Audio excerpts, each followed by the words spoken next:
আল্লাহ রাব্বুল আলামিন বলেন কাইফা তাকফুরুনা বিল্লাহ, কিভাবে তুমি আমি আল্লাহ রাব্বুল আলামিনের নাফরমানি করো, আমি আল্লাহর অবাধ্যতা করো। ওয়া কুনতুম আমওয়াতা, তোমরা তো মৃত ছিলা, তোমাদের তো কোনো অস্তিত্ব ছিল না, তোমাদের কোনো অস্তিত্বই ছিল না। কুনতা মা মাহিনা, তুমি তো গুটগুটে এক ফুটা নাপাক পানি ছিলা। রব্বুল আলামিন বলেন মা কুনতা বিশাই, তুমি কোনো উল্লেখযোগ্য কোনো বস্তুই ছিল না। আমি আল্লাহ রব্বুল আলামিন তোমাকে জীবন দিয়েছি, তোমাকে বানিয়েছি। রব্বুল আলামিন বলেন ফাআহিয়াকুম, আমি আল্লাহ তাআলা তোমাকে বানাইলাম। দুনিয়ার মধ্যে আমি আল্লাহ তোমাদেরকে পাঠাইলাম।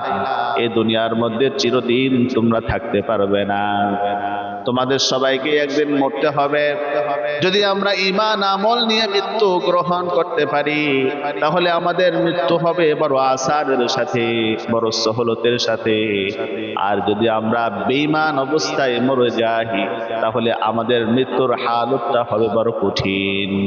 কিতাবের মধ্যে এসেছে একজন ইমানদার, একজন মুত্তাকি বান্দার কাছে যখন মৃত্যুর ফেরেশতা এসে উপস্থিত হয়ে যায়, আল্লাহর পয়গম্বর বলেন আজরাইল আলাইহিস সালাতু ওয়াস সালাম বড় সুন্দর আকৃতি নিয়ে ইমানদার ব্যক্তির কাছে এসে উপস্থিত হয়ে যান।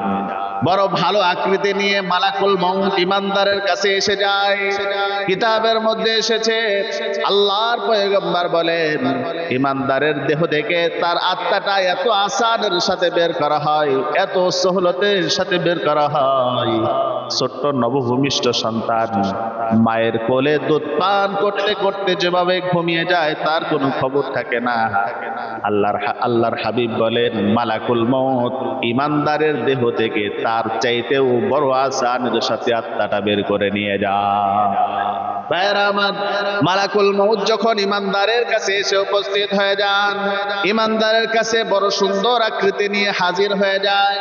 ইমানদার বান্দাকে ডাক দিয়ে বলে ইয়া আইয়ুহান নাফসুল হাবিদা, হে প্রশংসনীয় আত্মা, উখরুজি ইলা রাব্বিন রাদাবা, তুমি বের হয়ে আসো। আল্লাহ রাব্বুল আলামিন তোমার উপরে রাজি এবং খুশি, আল্লাহ তাআলা তোমার উপরে সন্তুষ্ট রয়েছে। আল্লাহ তাআলার সন্তুষ্টির দিকে তুমি বের হয়ে আসো, আল্লাহ তাআলার খুশির দিকে তুমি বের হয়ে আসো। এবার ইমানদারের দেহ থেকে বড় আসানের সাথে আত্মাটা বের করা হয়। মালাকুল মউতের সাথে জান্নাতের বিভিন্ন ধরনের ফেরেশতারা আত্মাটাকে ওয়েলকাম জানানোর জন্য তার সাথে উপস্থিত থাকে। জান্নাতের ফেরেশতারা ডাক দিয়ে বলে হে মালাকুল মউত, আমাদের এই জান্নাতি বান্দার আত্মাটা আমাদের জান্নাতের রেশমি কাপড়ের মধ্যে দিয়ে দাও, জান্নাতের রেশমি কাপড়ের মধ্যে ইমানদারের আত্মাটা দিয়ে দাও।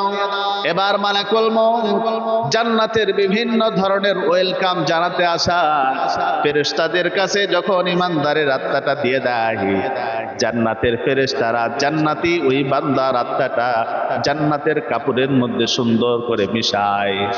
ফাসাদুনা বিহা ইলাস সামা, আসমানের পথে রওনা হয়ে যায়। পথের মধ্যে অনেক ফেরেশতাদের সাথে দেখা, প্রশ্ন করে কার আত্মা নিয়ে যাও।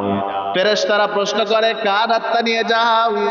এত সুন্দর সুঘ্রাণ আমরা মেশক আম্বার থেকেও পাই না, এত সুন্দর মধুর ঘ্রাণ, কার আত্মা নিয়ে যাও? আত্মা বহনকারী ফেরেশতারা বলে অমুক বান্দার আত্মা নিয়ে যায়। আল্লাহর হুকুম মানার কারণে, আল্লাহ রাব্বুল আলামিনের দ্বীনের আহকাম মানার কারণে আল্লাহ রাব্বুল আলামিন তাকে সম্মানিত করেছেন। এভাবে পরিচয় দিতে দিতে যখন প্রথম আসমানের কাছে গিয়ে উপস্থিত হয়ে যায়, প্রথম আসমানের ফেরেশতারা আত্মা উপরের দিকে নিয়ে যাওয়ার জন্য অনুমতি দিয়ে দেয়। এভাবে দ্বিতীয় আসমানের কাছে চলে যায়, দ্বিতীয় আসমানের ফেরেশতারাও অনুমতি দিয়ে দেন। এভাবে সাত আসমানের উপরে যখন আত্মাটা নিয়ে ফেরেশতারা উপস্থিত হয়ে যায়, আল্লাহ রাব্বুল আলামিন বলেন আমার ফেরেশতারা আত্মা নিয়ে উপরে আসার আর কোনো দরকার নাই। উক্তুবু কিতাব আব্দি ফি ইল্লিয়িন, আমার বান্দার আত্মাটা জান্নাতের একটা জগৎ ইল্লিয়িনের মধ্যে লিপিবদ্ধ করে দাও। আমার বান্দার আত্মাটা জান্নাতের একটা জগতের মধ্যে লিপিবদ্ধ করে দাও।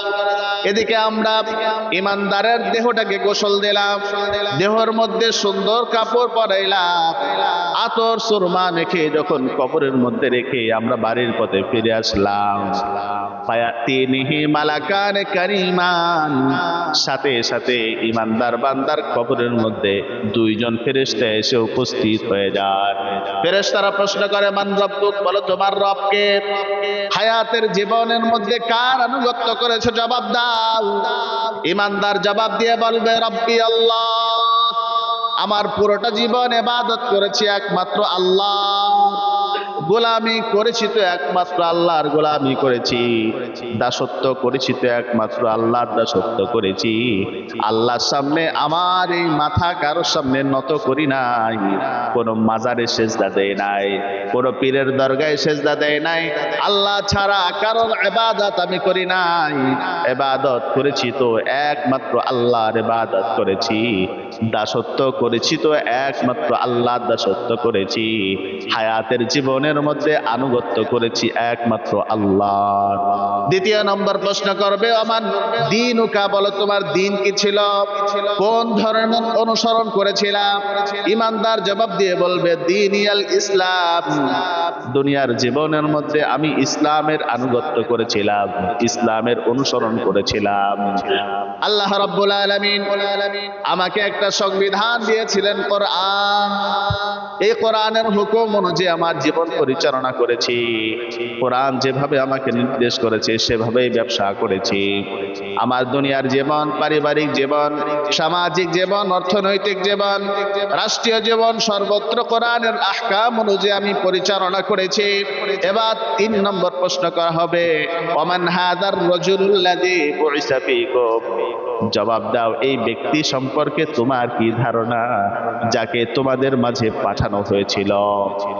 ইমানদার জবাব দিয়ে বলবে, হাযা নবিয়ুনা মুহাম্মাদুর রাসূলুল্লাহ সাল্লাল্লাহু আলাইহি ওয়াসাল্লাম, আহারে ইনি তো আমাদের প্রিয় নবী মুহাম্মাদুর রাসূলুল্লাহ সাল্লাল্লাহু আলাইহি ওয়াসাল্লাম। আহারে আমি আমার নবীকে এত বেশি ভালোবেসেছিলাম যে আমার পুরোটা জীবন আমার হাবিবের তরিকা অনুযায়ী আমার জীবন চালিয়েছি। আমার নবীকে এত পরিমাণ ভালোবেসেছি, এত পরিমাণ মহব্বত করেছি, আমার নবীকে ভালোবাসতে গিয়ে আমি জীবনে কোনোদিন আমার দাড়িতে ফুল লাগাই নাই। আমার নবী যেভাবে মাথার চুল কেটেছেন সেভাবে চুল কেটেছি। আমার নবী যেভাবে শরীরের মধ্যে পোশাক পরিধান করেছেন সেভাবেই পোশাক পরেছি। অর্থাৎ আমার নবীর সুন্নাহ অনুযায়ী আমার জীবন পরিচালনা করেছি। ইনি হচ্ছেন আমার প্রিয় নবী, যাকে না বানাইলে আল্লাহ এই তামাম কুল কায়নাতকেই বানাইতেন না। আল্লাহ রাব্বুল আলামিন ফেরেশতাদেরকে ডাক দিয়ে বললেন, ও আমার ফেরেশতারা, আমার এই বান্দাকে আর ডিস্টার্ব করো না, আর বিরক্ত করো না। আন সাদাকাতি, আমার বান্দা যা যা কিছু বলল আমি আল্লাহ আমার বান্দার সমস্ত কথাগুলোকেই সত্যায়ন করে নিলাম। আমার বান্দার প্রত্যেকটা কথাগুলোকে আমি সত্যায়ন করে নিলাম। আলবিসুহু মিনাল জান্নাহ, আমার বান্দার শরীরের মধ্যে জান্নাতের পোশাক পরিহিত করে দাও। আমার বান্দার শরীরের মধ্যে জান্নাতের পোশাক পরাইয়া দাও। ওয়া আফরিশুহু মিনাল জান্নাহ, আমার বান্দার কবরের মধ্যে জান্নাতের বিছানা বিছিয়ে দাও। ওয়াফতাহু লাহু বাবান ইলাল জান্নাহ, আমার বান্দার কবর থেকে জান্নাত পর্যন্ত একটা দরওয়াজা খুলে দাও, যাতে করে আমার বান্দা কবরের মধ্যে শুয়ে শুয়ে জান্নাতের নিয়ামতগুলো উপভোগ করতে পারে। আল্লাহ রাব্বুল আলামিন ইমানদারকে ডাক দিয়ে বলবেন, ও আমার বান্দা, দুনিয়ার মধ্যে অনেক কষ্ট করেছো, অনেক মেহনত করেছো, রাত্রে বেলা জাগরণ করে ইবাদত বন্দেগী করেছো। বান্দারে আজকে তুমি ঘুমিয়ে যাও, আমি আল্লাহ তাআলা তোমাকে জাগ্রত করে আমার জান্নাতের মেহমান বানিয়ে দিব। তাহলে ইমানদারের মৃত্যুটা হয় বড় আসানের সাথে, ইমানদারের মৃত্যুটা হয় বড় সহলতের সাথে। আল্লাহর নবী বলেন, ইমানদারের মৃত্যু এত আসানের সাথে হবে যে ছোট্ট নবভূমিষ্ঠ সন্তান মায়ের কোলে দুধ পান করতে করতে যেভাবে ঘুমিয়ে যায় তার কোনো খবর থাকে না, ঠিক তদ্রুপ ভাবে ইমানদারের মৃত্যুটাও এর চাইতে বড় আসানের সাথে হয়ে যায়। সুবহানাল্লাহ। এর চাইতে বড় সহলতের সাথে হয়ে যায়, এমন ভাবে তার মৃত্যু হয় সে নিজেও বুঝে না, নিজেও জানে না। প্রক্ষান্তরে একজন বেঈমান নাফরমানের মৃত্যু কতটা ভয়ঙ্কর অবস্থায় হয়। আল্লাহর নবী বলেন, বেঈমানের মৃত্যুর সময় এতটা ভয়ঙ্কর হালত হয় যে মালাকুল মউত হযরতে আজরাইল আলাইহিস সালাতু ওয়াস সালাম বড় খারাপ হালত নিয়ে তার সামনে উপস্থিত হয়ে যায়।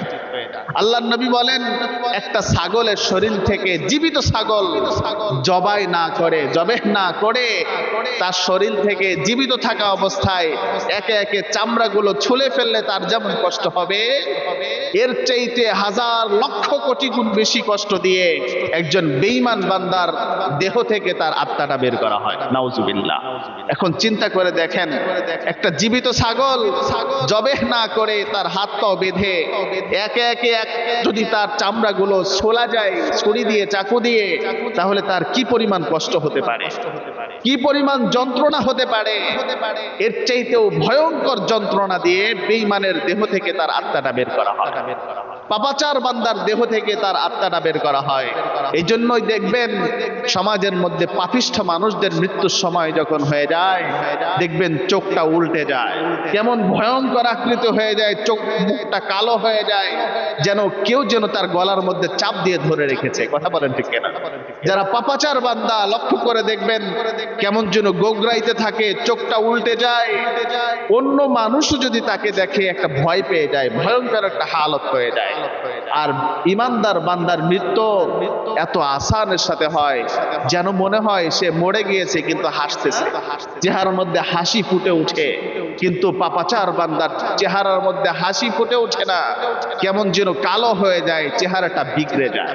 ঠিক আল্লাহর নবী বলেন, পাপাচার বান্দার কাছে যখন মৃত্যুর ফেরেশতা এসে উপস্থিত হয়ে যায়, বড় ভয়ঙ্কর আকৃতি নিয়ে তার কাছে এসে যায়, ফায়াতিনিহি মালাকানে, যখন তার কাছে এসে ফেরেশতা হাজির হয়ে যায়, এসে বলে, ইয়া আইয়ুহান নাফসুল খাবিসা, হে পাপাচার বান্দা, উখরুজি ইলা রাব্বিন গাদাবা, তুমি বের হয়ে আসো, আল্লাহ রাব্বুল আলামিন তোমার উপরে অসন্তুষ্ট রয়েছেন, আল্লাহ রাব্বুল আলামিন তোমার উপরে নারাজ রয়েছেন, তুমি বের হয়ে আসো।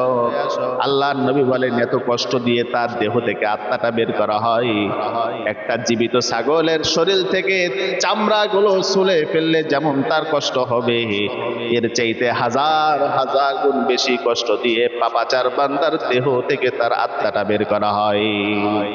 মালাকুল মউতের সাথে জাহান্নামের বিভিন্ন রকমের ফেরেশতারা থাকে। ফেরেশতারা বলে, হে মালাকুল মউত, এই পাপাচার বান্দার আত্মাটা আমাদের জাহান্নামের সালার চটের মধ্যে দিয়ে দাও। এবার মালাকুল মউত জাহান্নামের ফেরেশতাদের কাছে আত্মাটা দিয়ে দেয়, সালার চটের মধ্যে আত্মাটা পেঁচিয়ে ফাসাদুনা বিহা ইলাস সামা, আসমানের পথে ফেরেশতারা রওনা হয়ে যায়।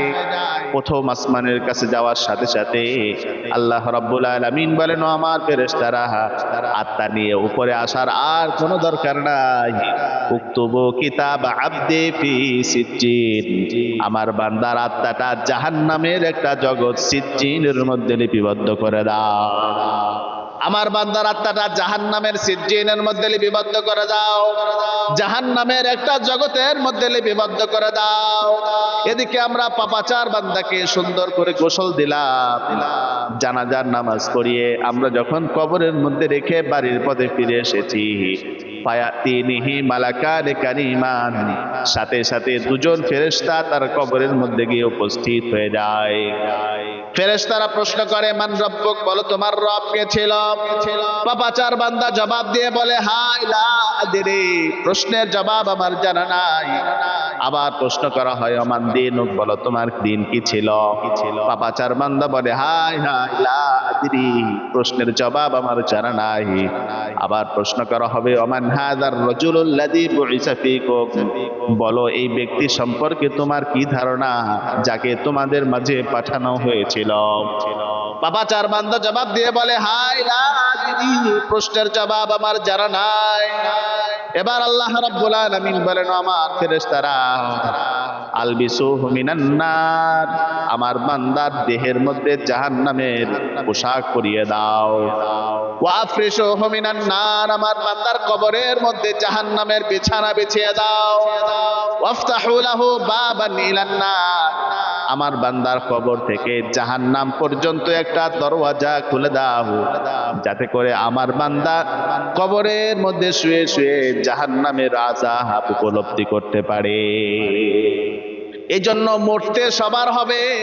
এই পৃথিবীর মধ্যে আমরা কেউ জীবিত থাকবো না, সবাইকে একদিন এই দুনিয়া ছেড়ে চলে যেতে হবে।